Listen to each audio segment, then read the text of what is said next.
Buterevu mukwano gwange nkwaniriza ku Jika Media ensibuko ya mawulire gwotanaba kubanga subscribinga gena maso subscribinge likinga commentinga tusobola kubanga munange tutambula fena emabega kawo munange Gravit Omutujju yalabiddeko mu kavidiyo akamu nga alwanagana ne DJ era nga entabwe yavudde kuba nti DJ balemye okutegeeragana naddi lwalina okuba oluyimba na luyimba ki lwalina okusooka era ebintu bino byabadde webiti.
Ebintu byonna byabaddewo bityo era nga poliisi yafunye complain nti omukulu Gravit Omutujju yakozesezza bubi obuyinza bwe. Wabula Gravit Omutujju oluvannyuma yavuddeyo ne yeetonda n'agamba bamusonyiwe olw'ensonga munange yanyize n'ayitako.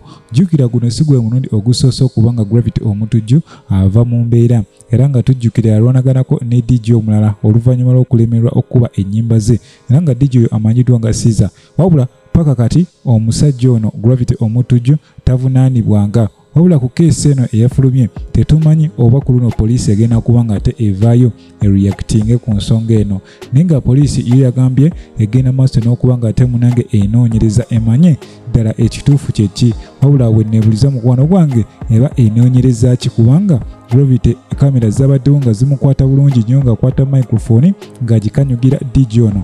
Wabula DJ tanaba kuvaayo nga complaininga ku nsonga eno yadde okugyogerako. Jjukira mukwano gwange oli yabadde mukama we era yabadde anyizeemu. Kale naye nga poliisi yo weemaliriza bweti okubanga enoonyereza n'okumanya ensonga zonna munange egenda kubako nekyekola. Jjukira waliwo ne video endala etambula ng'eno ya Palaso era naye yalumbiddwa abapoliisi era ne bagezaako kubanga ate munange bamukwata. Wabula entabo yonna ku yavudde tenaba kubanga etegereka bulungi naye nga go amawulire gatambudde around all over the social media ng'era Palaso yagamba yirikodinga bamutwale yonna gye baagala. Mukakane bajja bakuba bano balalundi kodinga mukakane Henry bajja kukuba kakana kakana kakana kakana kakana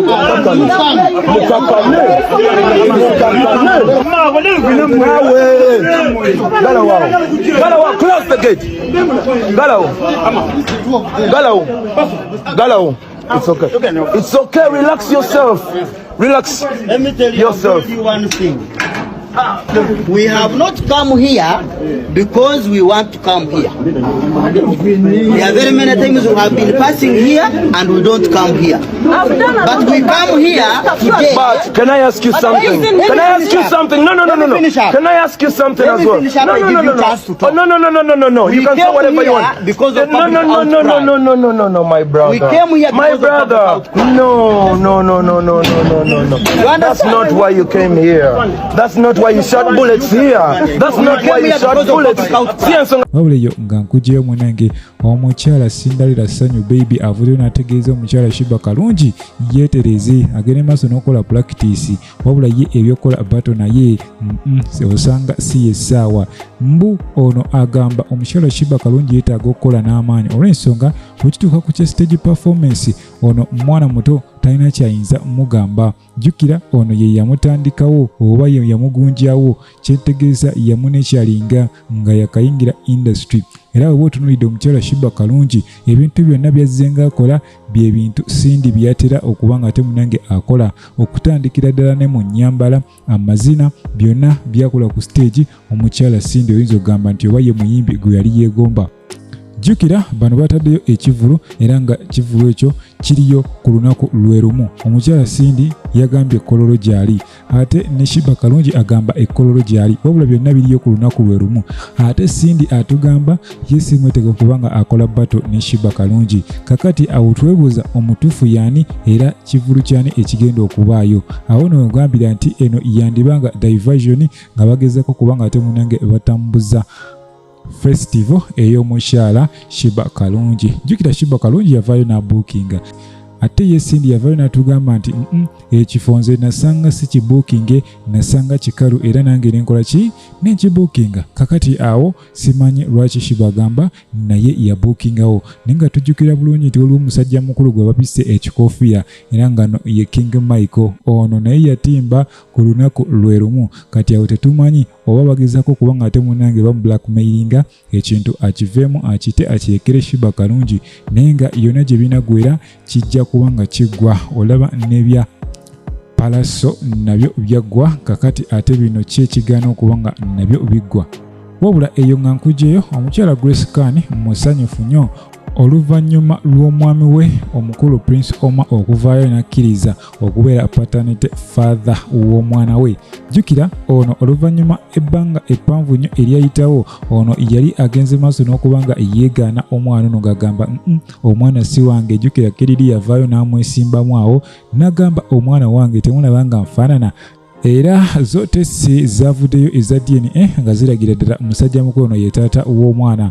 Wabula mu interview emu gye yabaddemu yagambye ye waali era ng'agenda kubanga awa omukwano ogutenkanika eri omukyala Grace Khan era nga agenda kubeera naye paka kufa, obukadde n'okufa kwe kuli baawula. Omukwano mungi nnyo era ng'agamba munange mwetegefu n'okubanga ate bazaalayo n'abaana abalala kubanga oyo omu tamala beetagayo munange omusika. Kale munange ebintu we bityo we biri ku side eyo. Ebiseera bisinga buli kibaawo n'ensonga ate buli kizibu ekijja era olina kukifeesinga mukwano gwange kimala ne kigenda. Yadde nga omukyalo no Grace Khan yavaayo n'aleeta ebintu bino mu mawulire, oba osanga ye kooti gye yali alabye nga yayinza okubanga emutaasa because bakyala bangi eyo munange babonaabona n'abaana, naye nga taata w'omwana wali mulamu bulungi nnyo naye nga tayagala kubanga ate ayamba omwana we kubanga ye yamugamba omwana si wange, ate nga n'akasente omukyala takalina akatwala omwana ku DNA. Awo no ne kitegeeza nti omwana agenda kubeera bwatyo bwatyo nga taliiko taata nga mama yaliwo single mother. Jjukira ba single mother tubalina bangi nnyo mu ggwanga, bamama abeewaayo ne bagamba nze kankuze omwana wange yadde taata we bye yakola yabikola, naye Prince Omar yamaze nakkiriza. Butereevu mukwano gwange nenkujjukiza nti oli ku Jika Media ensibuko ya mawulire. Kwotana kubanga osubscribinga gera maaso subscribing, likinga, commentinga tusobola kubanga nange tutambula ffenna. Saba Mukama Katonda abankuumire, mweraba.